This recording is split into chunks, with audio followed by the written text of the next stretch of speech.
बैनुल-अक़वामी इदारे ने दुनिया की बेहतरीन जामियात की फहरिस्त जारी कर दी है। हज़ारा यूनिवर्सिटी पाकिस्तान की दूसरी बेहतरीन जामिया बन गई है। खैबर पख्तूनख्वा के लिए बड़ा एजाज, हज़ारा यूनिवर्सिटी दुनिया की बेस्ट यूनिवर्सिटीज़ की फहरिस्त में आ गई। हज़ारा यूनिवर्सिटी पाकिस्तान की दूसरी बेहतरीन जामा बन गई। मयारी रिसर्च, तदरीस और मैनेजमेंट को मद्देनजर रखते हुए यूनिवर्सिटी की दर्जा बंदी की जाती है। दर्जा बंदी में ऑक्सफोर्ड यूनिवर्सिटी दुनिया की टॉप करार पाई है, जबकि दूसरे नंबर पर कैलिफोर्निया और तीसरे नंबर पर हार्वर्ड यूनिवर्सिटी का नाम आता है। मुल्की या बैनुल-अक़वामी सतह पर की गई बेहतरीन जामियात की रैंकिंग को खुसूसी तौर पर तुलबा में बहुत अहमियत हासिल है। यही वजह है कि दाखिलों के वक्त वो हर मुमकिन कोशिश करते हैं कि वो उन्हीं यूनिवर्सिटीज का हिस्सा बने। और इसी हवाले से बात करेंगे vice chancellor Hazara university doctor Jameel Ahmad इस वक्त हमारे साथ मौजूद हैं। डॉक्टर साहब बहुत शुक्रिया आपके वक्त। डॉक्टर जमील ये बताएगा कि दूसरे नंबर पर बेहतरीन जामियात में शुमार हो रहा है हज़ारा यूनिवर्सिटी का, आपके क्या तासुरात हैं? जी बिस्मिल्लाहिर्रहमानिर्रहीम, पहले तो आपका शुक्रिया कि मुझे टाइम दे दिया। बिल्कुल इस वक्त, लेकिन मैं एक चीज़ क्लेरिफाई करूँगा कि ये सेकंड पोजीशन हम शेयर कर रहे हैं कई और यूनिवर्सिटीज़ के साथ। ये एक स्लैब में होते सेकंड पोजीशन, तो हमारे साथ 2-3 और यूनिवर्सिटी है। पाकिस्तान यूनिवर्सिटी वो भी सेकंड पोजीशन पे है।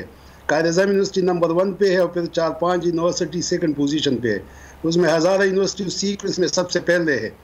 तो इसमें ये काफ़ी हमने पहले बार रैंकिंग में पार्टिसिपेट किए, से पहले कभी हमने रैंकिंग में पार्टिसिपेट नहीं किया था।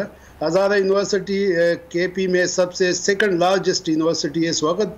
हमारे पास तकरीबन 10,000 स्टूडेंट है कैंपस ऑन कैंपस, और पूरे जो कैंपस है वो 1,000 कनाल पे स्प्रेड आउट है कैंपस।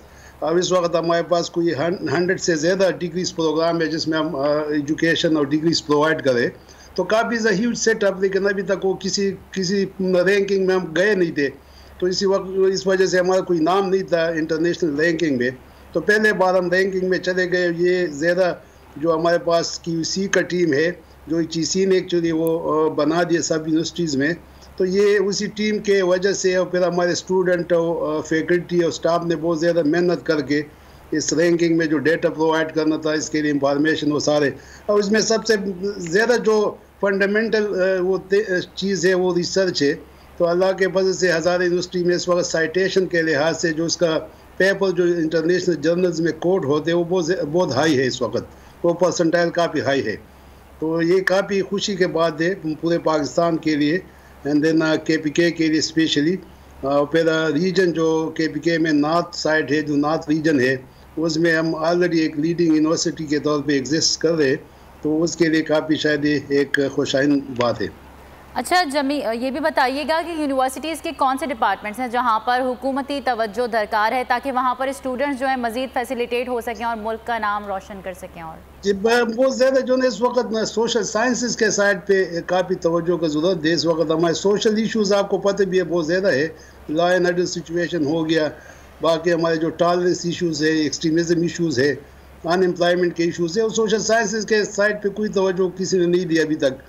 ज़्यादातर जो है मेडिकल साइंसेस है या इंजीनियरिंग साइंसेस है, उसके बाद कंप्यूटर साइंस का है, लेकिन सोशल साइंसेस में काफ़ी तवज्जो देने की ज़रूरत है इस वक्त पूरे पाकिस्तान में सोशल साइंसेस के एजुकेशन पे। तो मेरे ख्याल में हमारे पास भी ज़्यादा सोशल साइंसेस के स्टूडेंट है, और बहुत इंपॉर्टेंट एरिया है जो अभी तक इग्नोर किए जा रहे हैं। डॉक्टर जमील ये बताएगा कि ये दर्जाबंदी जो है ये किन बुनियादों पर की जाती है?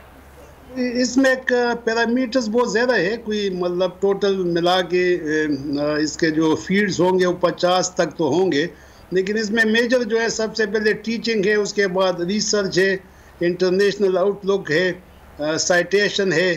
ये 4-5 जो उसके है मेजर कैटेगरीज है, उसके अंदर पे सब पैरामीटर्स है, उसी के मुताबिक डेटा इकट्ठे किए जाते हैं। तो ये जो रैंकिंग है जो टाइम्स वाला है, इसमें सारी चीज़ें कंसिडर होती है।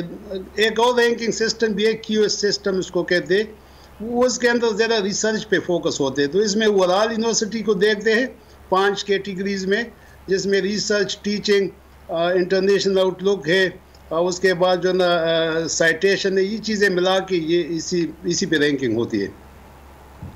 अच्छा, इसमें मैं ये बताना चाहता हूँ कि इसमें ज़्यादा आपको खुद ही डेटा देना होता है। रैंकिंग के सिस्टम में डेटा खुद ही प्रोवाइड करना होते हैं, और इसमें शायद एक इशू या लिमिटेशन के लिए, कंस्ट्रेंट के लिए, कि ये तो एक इंटरनेशनल ऑर्गेनाइजेशन है UK बेस्ड, तो उसने ज़्यादा उसके साथ शायद वेरिफिकेशन का बहुत ज़्यादा अच्छे टूल्स नहीं होंगे, कि वो आके इतना रिमोट एरियाज़ में यूनिवर्सिटी को वेरीफाई करे कि उसका डेटा किस तरह है और इसका कितना मतलब वो है ऑथेंटिक के डेटा। लेकिन उसके अलावा भी उसके कई है तरीके। इंटरनेशनल रिव्यूअर है उसके पास, हायर एजुकेशन कमीशन है पाकिस्तान में, फिर वेबसाइट पे आपको सारी चीज़ें रखने होंगे, उसके साथ आपको लिंक करवाना होता है कि आपके स्टूडेंट का जा चुके हैं, तो स्टूडेंट से भी पूछते हैं जो ग्रेजुएट स्टूडेंट है। ये ठीक है। Doctor Jameel Ahmad, vice chancellor Hazara university, हमसे गुफ्तगू कर रहे थे। आपके वक्त का शुक्रिया। सब्सक्राइब करें और बेल दबाएं ताकि कोई खबर रह न जाए।